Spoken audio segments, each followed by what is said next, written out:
What's up, Mansion Builders? I want to talk to you today about syndications for assisted living. And actually, I think they are not a good way to go. I actually recommend not doing a syndication, and I'll tell you why and what I do recommend. So I've had lots of conversations with real estate guys that are like apartment investors, and they're coming in and thinking like, hey, you know what? The apartment deals are getting hard to do.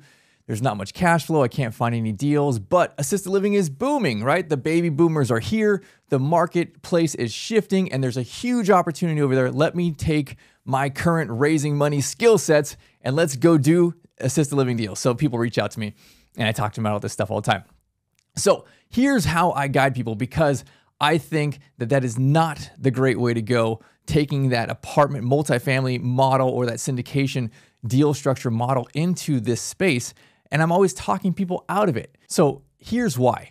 Really, with assisted living, you have an active business. First and foremost, you are having a business, a company doing operations. And secondary, you have a real estate play. And that's very different than multifamily investing, where your primary investment is in this building, right? And this building, let's say it's a big old apartment building, that's a passive investment. You are raising money, and most of the team is pretty passive. There are some things that they're doing, property management side, asset management side, those kind of things, but that's not a like 24/7 operations company that you have within assisted living.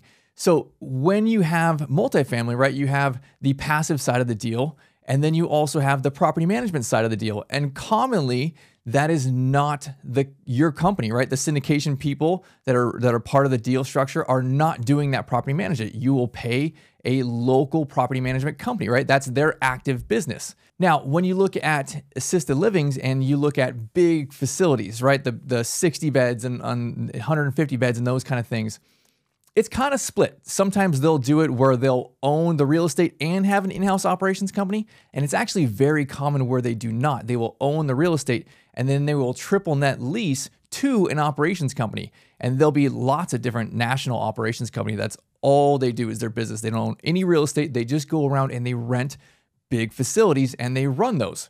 And usually they're really, really terrible. And that's why you see all this horrible care. So if you had a model where you were going to go and you were going to buy or you were going to build an assisted living and then rent it to a totally different entity, this deal structure can make sense. Syndications you can do for that kind of model because you're really only having the real estate play. There is no operations company play in that kind of model. Now, if you're trying to do what we do, building the assisted living mansions, first and foremost, you have to realize that this is a business opportunity. We have an active company. That's where most of the income and money comes in monthly from cash flow, is from running an active business. When you go to a bank and you say, hey, here's what we're doing, the bank looks at you as a business and with a backside of real estate play, right? You're going to build something or you're going to buy something. There is a real estate component to it, but it's a secondary component. So what is most important is prepping yourself and your team for the business operations for this active company that you're going to run. And deal structure then gets in the way of doing that when you go to this syndication model, because then you start having 5 to 10 investors involved and everyone has tiny little pieces of the pie and nobody really has enough skin in the game. No one is the main GP here. No one's the main decision maker.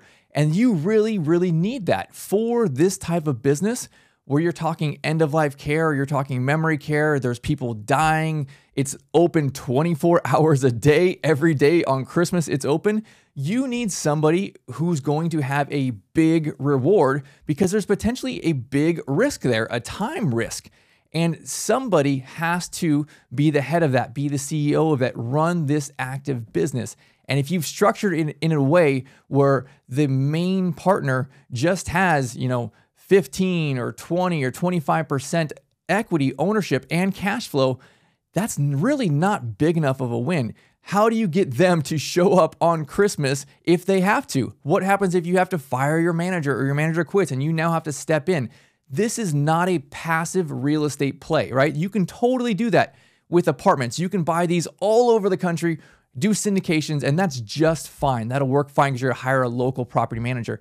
If you are not renting out the building to an operations company and you are running the operations company, first and foremost, you have an active business that's 375 every single day. And for you to be the head, the CEO of that, you need to have a bigger win. And therefore, syndication blocks that deal structure. You can't have the majority of the equity. You can't have the majority of the cash flow in this because you're bringing in all these little investors and it dilutes the pie. So if there's one takeaway here, syndication is not a good fit because there's not a huge win for the principal, for the person who's going to run the deal. And I think it is so vital that when you do this kind of deal, it needs to be extremely financially rewarding to you, right? You can get to a place where you have all the systems and the people and you are working very limited in it, 2 to 4 hours a week like we are. It's still an active company, but we are very passive in this active company.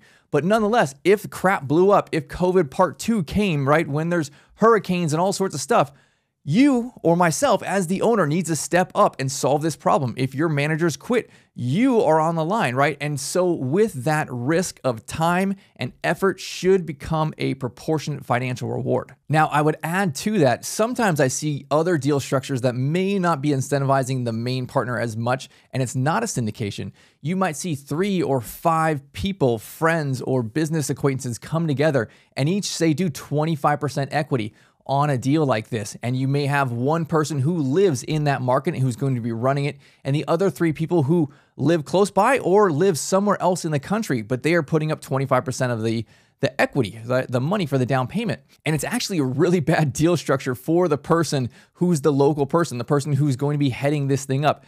When you get into this and you're a real estate person, you don't know or understand the amount of work and effort that's going to go into building your team and what happens through the hard and shaky times. Right? You're putting all of this pressure and burden on that one local person.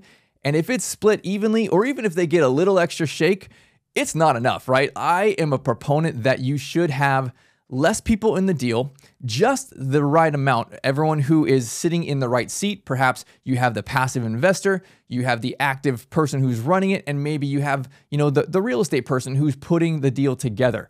That's kind of the ideal 3 that I like. When you start bringing in other people, then it cuts the equity stake out of the deal. So here's what I think is the ideal deal structure and how I recommend doing it. Instead of doing syndication, I like to do SBA 7A. I'm personally doing that. A bunch of our partners are doing that.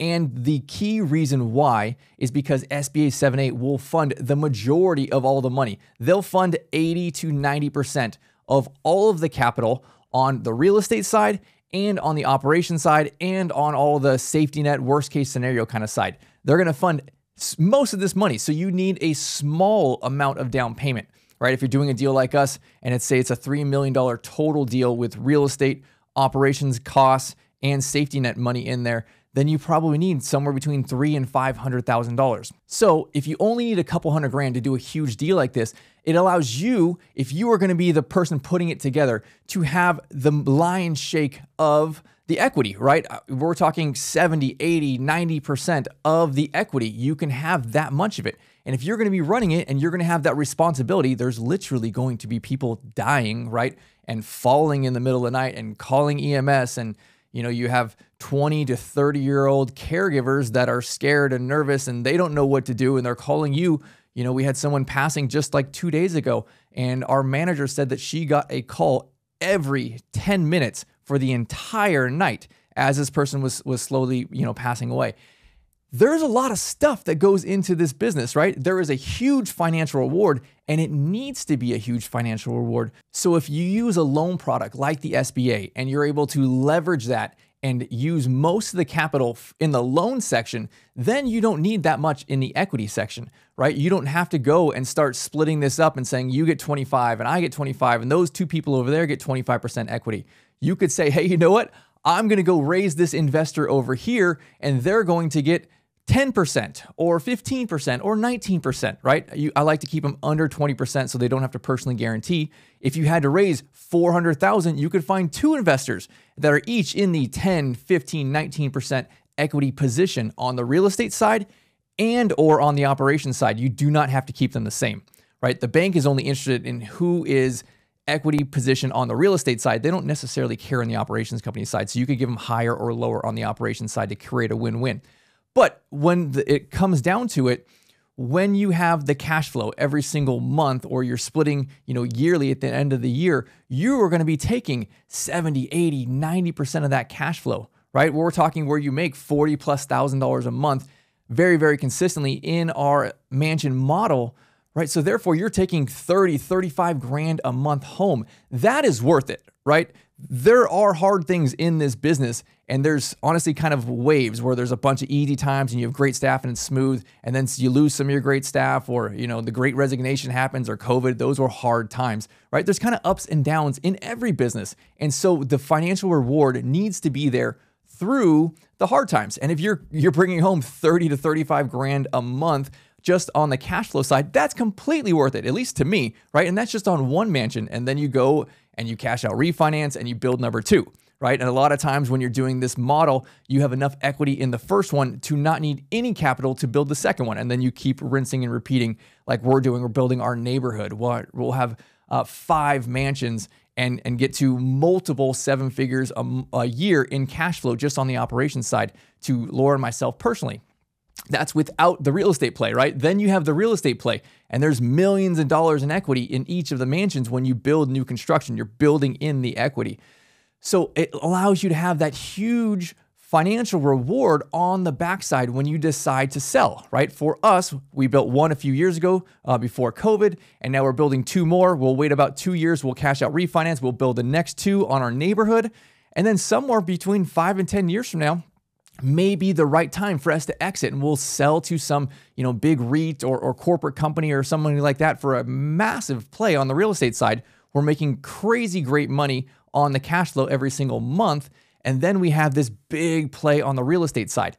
So you don't have to give away all of this equity, right? I don't think you should go this syndication model for these reasons. It does not make sense. It is apples to oranges, right? You are not having a passive investment play. If you want to have a passive investment play, by all means, you can go buy apartments in any state you want, and that's just fine. But to have an active business, this is totally different, and I recommend that you set it up differently, because everyone wants you. If you are the principal here, you're the CEO, the head of this company, everyone wants you to be successful. Because if I have 2 investors, right, and they're in another state, and when the crap does hit the fan, they're not able to show up. They want you to be able to show up. So therefore, it's very logical that they want you to be financially successful, that they want you to have a big win and be financially rewarded.